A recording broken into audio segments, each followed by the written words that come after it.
Sophie Cunningham just said the thing everybody's been waiting for someone to say out loud against Brittney Griner. She stood in front of cameras after Caitlin Clark and the Indiana Fever dropped 123 points on the Connecticut Sun, and she called for a ban on men playing in women's sports, no hedging, and no apology. And everybody watching knew exactly what she meant. So let's break down what she actually said, why the timing wasn't an accident, and what this means for the rest of the season as she goes nuclear on Griner. Let me know down in the comments below if you stand with Sophie Cunningham. I played with BG for 6 years, and so I know her like the back of my hand. On that same vein, in that story with ESPN, you talked about wanting to protect young girls who shouldn't have to go against biological men. Just can you expand your viewpoint on that? I mean, I think I said what I said. I think it's kind of common sense. And I think I'll always believe in that. I think it's really important to protect children, and that's little girls who are also involved in that category. And so I stand on what I said, and I always believe that. Clark drives to the paint. Griner leans in, and there it is again. Contact that knocks Clark off her rhythm, and no whistle follows. Fans rewound that clip about 100 times on social media because it looked exactly like something they'd seen before. And that's the problem. This isn't the first time. Go back to 2025, the Fever facing Griner's old team, the Atlanta Dream, and there's Griner shoving into Clark with a body check so obvious that broadcast replays caught it from 3 different angles. Griner barked something from the bench that game too, and cameras picked up enough of it for fans to fill in the rest. That night, the referees swallowed their whistles.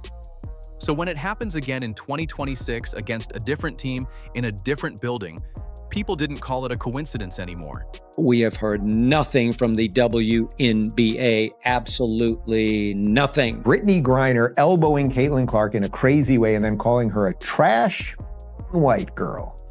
And Brittney Griner has not commented, which I find significant. I've watched that video countless times, and it sure looks like Brittney Griner says, white girl. The WNBA should investigate Brittney Griner's seemingly uttering profanities about white girl. During the July 22nd game against Connecticut, the pattern didn't just repeat, it multiplied. Clark gets bumped going through a screen, no call. She takes a shot to the arm on a drive, no call. Then she points at the scoreboard after a bucket, just pointing, nothing else. And somehow that's the moment the referees decide to blow the whistle and slap her with a technical. Think about that for a second. Real contact gets ignored all game, but pointing at a scoreboard gets flagged. Fans in the arena booed loud enough that you could hear it clearly on the broadcast. Commentators calling the game started asking out loud why the same 3 or 4 missed calls kept breaking in the same direction. And by the third quarter, social media had already turned it into a full-blown debate about whether this officiating crew had it out for Clark specifically. Look at this finish. Down low. She's been doing this all year. I am so impressed with her inside game. She gets inside that paint amongst the giants and just destroys people. Caitlin Clark, another sweet feed. And watch this. They called a timeout, not a foul. Watch her grab Caitlin Clark's arm clearly. Like, they didn't call this a foul. Look at that. Are you kidding me? And Clark's frustration isn't happening in a vacuum. She's picked up 7 technicals this season already, and every single one gets brought up whenever people talk about a possible suspension hanging over her head. So picture the pressure she's playing under. Every bump, every shove, every no-call chips away at her composure, but she can't react too hard, or she risks another technical and inches closer to sitting out a game that actually matters. That's the trap. Get hit and stay silent, or push back and risk punishment. Clark's competitive fire is exactly why she's must-watch basketball, but that same fire is being used against her every time the whistle stays in the ref's pocket. Everyone always is coming at it as a negative. Well, me coming out with that, there's so many people who are coming out with the positive saying, you know what, finally someone has said something. And I don't really look at either side of those because I know whatever I say, I'm going to get hate and I'm going to get love. And if I'm going to live by the love, I'm going to die by the hate. And that's just not who I am. I beat to my own drum. And so people are always going to have something to say. You could win the championship. You could be the best at whatever it is. And there's still people who are going to hate on you. And so that's just what this world is. So I'm confident in who I am. I'm proud of who I am. I'm happy being me. I'm going to continue to be that. That's the moment Cunningham decided she wasn't staying quiet anymore. Watching her teammate get hit possession after possession, game after game, and getting punished for pointing at a scoreboard instead, something in Cunningham snapped. Not in a reckless way, but in a calculated one. She'd seen enough tape, heard enough excuses, and watched enough missed calls pile up. So when the final buzzer sounded on a 123-88 blowout, Cunningham walked toward the cameras with something to say, and this time, she wasn't going to let it slide. When it comes just to protecting young girls in sport and women in sport, I feel very strongly about that. I think that's why you have Title IX. That's why you have some of the greats in women's sports. If Title IX and women's sports weren't protected, then you wouldn't hear about any type of women in sport. And so I think in the future, it's just really important to protect. The final buzzer hasn't even stopped echoing, and Cunningham's already walking toward the microphones. No hesitation, no looking around for approval, just straight up to the cameras like she'd been waiting for this exact moment. Reporters barely got a question out before she started talking about protecting women's sports. Not in a vague way either. She flat out said men shouldn't be allowed to play in women's leagues. And she said girls deserve locker rooms where they feel safe. Nobody in that room expected her to go there, but she did. And she didn't blink once while saying it. She talked about the laws that exist to protect fairness for women in sports, and she framed her whole stance around love and truth instead of just frustration. That's what caught people off guard. It wasn't a rant. It was calm. It was direct. And it sounded like something she'd turned over in her head for a long time before saying it out loud in front of cameras. I don't dislike anyone. I think there is room for absolutely everyone here, and I think there's room to love everyone. And I truly think when you get people in the same room and you have conversations, you actually have a lot in common with a lot of people. And so I'm there to love, but I'm also there to love biological women, and I think that there are rights that need to be protected. And like I said, I'm going to stand true to that. I'll never falter in my beliefs in that, but I have never once said I hated the trans community. Like I said, I think there's space for everyone. If you followed the news about Griner over the years, you can connect the dots immediately as to why Cunningham specifically chose to break her silence and her timing. She didn't need to spell it out because the context did that for her, and the timing right after another night against Griner made the target obvious to everyone tuned in. What made it hit even harder was the contrast. Her voice stayed level the entire time. No yelling, no finger pointing, just steady eye contact with the reporters in front of her. But online, it exploded within minutes. Clips of her comments hit social media before she'd even left the podium, and the reaction split instantly between people cheering her on and people accusing her of dog whistling. Either way, everybody was talking about it, and that's exactly the kind of reaction a calculated statement is built to create. Going to be some negative comments, but there's also a whole bunch of positive comments too that no one really ever, people hate positivity for some reason. I have no idea why, but there's a lot of positive comments too when it comes to that. And so, it is what it is. Like I said, we're all human. No one's perfect here. And so I really don't care what other people have to say. I know who I am. My people know who I am. And hopefully I'm doing them proud and making room for young boys and girls in our world to have a better future than we did. Support poured in fast. Fans flooded comment sections calling her brave, calling her the first player with the guts to say what everyone's been thinking for years. USA Today picked up the story within hours. ESPN ran it across their shows the next morning, and the LA Times followed with their own breakdown of the comments and the reaction. Other players stayed quieter, some posting vague support without naming names, which only added to the sense that Cunningham had said something a lot of people agreed with, but were scared to say themselves. Some fans started calling her a folk hero right there in the replies, saying she did what no one else in the league was willing to do. That kind of reaction doesn't happen by accident, and it doesn't happen for a slip of the tongue either. This was planned. She picked her words, she picked her moment, and she picked the biggest possible stage to plant her flag on. Now the conversation around fairness in the league isn't some quiet debate happening in group chats anymore. It's front-page sports news, and it all traces back to one calm, calculated post-game interview. To understand why her words hit as hard as they did, you've got to go back further, because this didn't come out of nowhere. As you know, this is something the president feels strongly about as well, and the American people do too, that men should not be playing in women's sports. It's completely ludicrous that anyone could support that. It's even more ludicrous that you do have Sophie Cunningham, a female athlete herself, very accomplished in her own right, coming forth and speaking that truth that men shouldn't play in women's sports. We want to protect women and girls. They are clearly very out of touch with the American public on this issue, which again is an 80-20 issue. It's common sense. It's rooted in basic biological fact that men should not be competing against women on playing. Why does this same matchup keep boiling over every single time these two share a court? It's not one incident. It's a pattern stretching back 3 years. And every time people think it's settled down, something else happens that drags it right back into the headlines.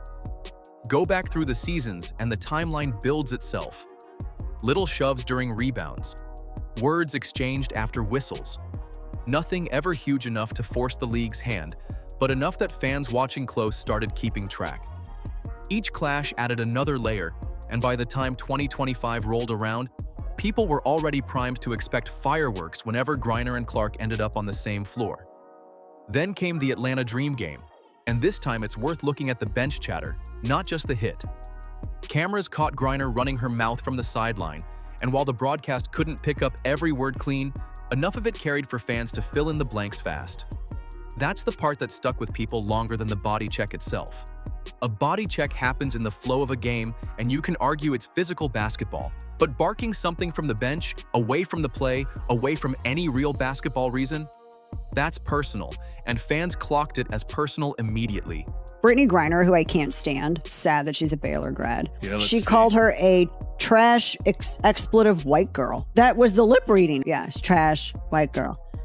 Trash, blanking, white girl, is what she says. And every single time, the response from officials and the league lands the same way. Quiet. No real statement, no real discipline, just a no call in the moment and silence afterward. That's what builds resentment. Because when the same type of incident keeps getting minimized again and again, people stop calling it an accident and start calling it a pattern the league doesn't want to deal with. Brittney Griner is, in fact, a man. Underneath all of this, there has been rampant theories about Griner's real identity and gender. And speculation like that spreads fast once people feel like the league's protecting someone instead of holding them accountable. That's why Cunningham's comments hit the way they did. She didn't just react to one game, she gave voice to something fans felt was overdue by years, not days. People weren't just reacting to her words, they were reacting to finally hearing someone inside the league say it instead of anonymous accounts online. Flag you, Brittney. Let me see something real quick. Brick, thank you. Get the hell out of here, yo. Yo. Jab stepping, it's the brick. Swing and a miss. Oh! Yo, I ain't gonna fake it right now. That this person is not a female. Firstly, because this was actually posted to Brittney's personal Instagram. And this isn't happening in a bubble either. The whole conversation folds right into the bigger national argument about male athletes competing in women's sports, an argument that's been running hot in every level of athletics, from high school track to the Olympics. Cunningham stepping into that conversation, using a WNBA post-game podium as her stage, plugs this rivalry directly into a debate way bigger than one game or one player. Fans picked up on specific words fast, calling Cunningham's comments exposing Griner, calling it vanquishing her, like she'd settled the argument just by speaking it out loud. When it comes to Instagram, they use a combination of like AI detection and plus manual surveyors, but specifically the AI detection to make sure that no explicit content ends up on the platform. So clearly whatever AI detection system was used when Brittney posted this and it stayed up for 106 weeks was not like, oh, this is a bare female chest, we have to take this down. It obviously assumed that Brittney was male. Cunningham's words gave that belief a voice loud enough to travel across every major outlet covering the story. So when people look back at July 22nd, they're not just going to remember a blowout final score. They're going to remember it as the night 3 years of tension finally got said out loud, in public, on record, with a name attached. And once the emotional part of the story got its moment, the Fever still had a basketball game to finish, and they finished it by putting up numbers nobody in that building expected to see. 123 points. That's the number that stopped the entire league from scrolling past their phones that night. Final score, Fever 123, Sun 88. And by the time that number hit the board, everyone watching knew they'd just seen something that doesn't happen twice in a season. It's on both sides. Boston over to her fellow All-Star, and Caitlin Clark gets the scoring started for Indiana. An area to watch throughout. Mitchell, the fastest in the W. Clark, 2 for 2. From outside the arc is Caitlin Clark. My friend. we knew where you were going. Some preserves. Caitlin Clark, 3 for 3 from outside. It starts from tip-off, and Clark takes control immediately, pushing pace before the Sun even settle into their defense. The Fever jump out early and never look back, scoring in waves, and every trip down the floor feels faster than the last. Clark isn't just scoring. She's setting up teammates in rhythm, finding cutters, hitting shooters in stride, turning what should be a normal possession into an easy 2 points over and over again. Her stat line by the end, 27 points, 11 assists, and she does it all in only 27 minutes. Think about that pace for a second, almost a point a minute combined with nearly an assist every 2 minutes. And she didn't even need a full night to get there. That kind of efficiency doesn't happen by accident. It happens when a player reads the defense faster than the defense can react. And Clark spent the whole night one step ahead of Connecticut. Stephanie White was asked in the pregame. And Clark hits her 4-3. He's got 4 in 8 minutes. College. Clark, 5 for 5. Come on, Caitlin, shoot till your arm falls off.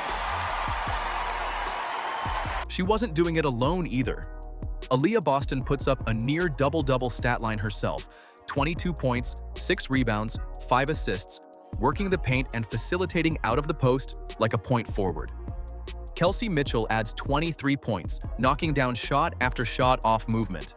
And when you put those three together, Clark, Boston, and Mitchell, the Sun simply didn't have an answer for all three clicking in the same game.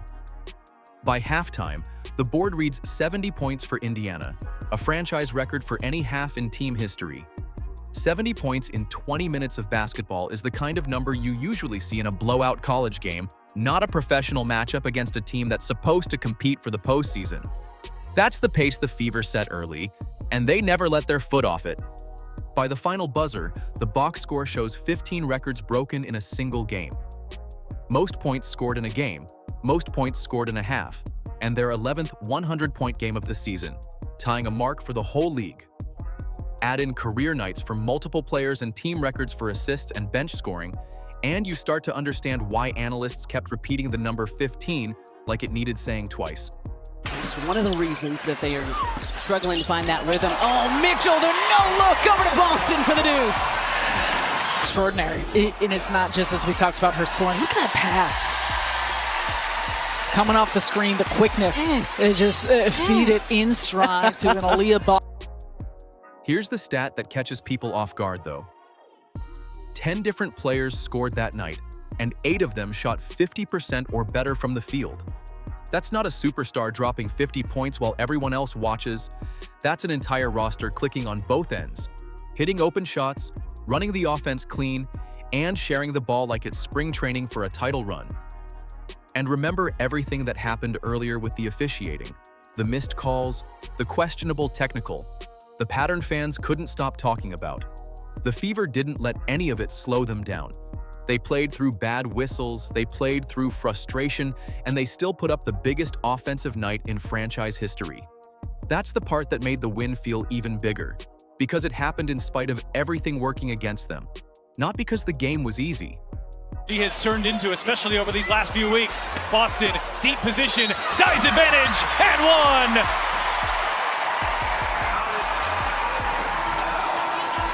When you run ahead of the back. Right now, Clark, Boston, and Mitchell look like the best trio in the league. Full stop. But a night like this doesn't happen with just 3 players carrying the load, and the rest of the roster made sure of that. Add it all up, and the bench drops 31 points combined. and that number matters way more than it looks at first glance. Teams that only rely on their starters run out of gas by the time the playoffs roll around, but a bench scoring 31 points means the starters get real rest, and the Fever can play this same pace deep into a long postseason without breaking down. Boston's fingerprints are all over this game too, and not just on the score sheet. She's grabbing boards, she's pushing the ball up the floor the second she secures a rebound, and she's turning defense into points in transition before the Sun even get back on defense. Her passing out of the post keeps unlocking easy looks for Mitchell cutting off screens and Hull spotting up from the corner. That pick and roll with Boston and Clark, or Boston and Mitchell, kept bending the defense every single time. And once the Sun committed to stopping one action, someone else was wide open on the weak side. Depth is what separates good teams from dangerous ones, and the Fever proved that again on July 22nd. 3 stars can win you games in the regular season, but a bench that scores 31 and a two-way anchor like Boston controlling the glass, that's what wins championships. This wasn't just a win on a random Wednesday in July. Cunningham stood up and said what needed saying. Clark played through every no call and kept scoring anyway. And the whole roster showed up to make sure the final score left no room for debate. That's what fair competition looks like when nobody's cutting corners. Keep watching how this shapes the MVP race and the championship push the rest of 2026. Because the scoreboard read 123-88, but the real score people will remember is fairness against excuses. And on July 22nd, fairness won by a landslide. Let me know down in the comments below if you stand with Sophie Cunningham. And don't forget to like, subscribe, and turn on all notifications as we're bringing you all the action and top stories. Click the video on the screen, and we'll see you in the next one.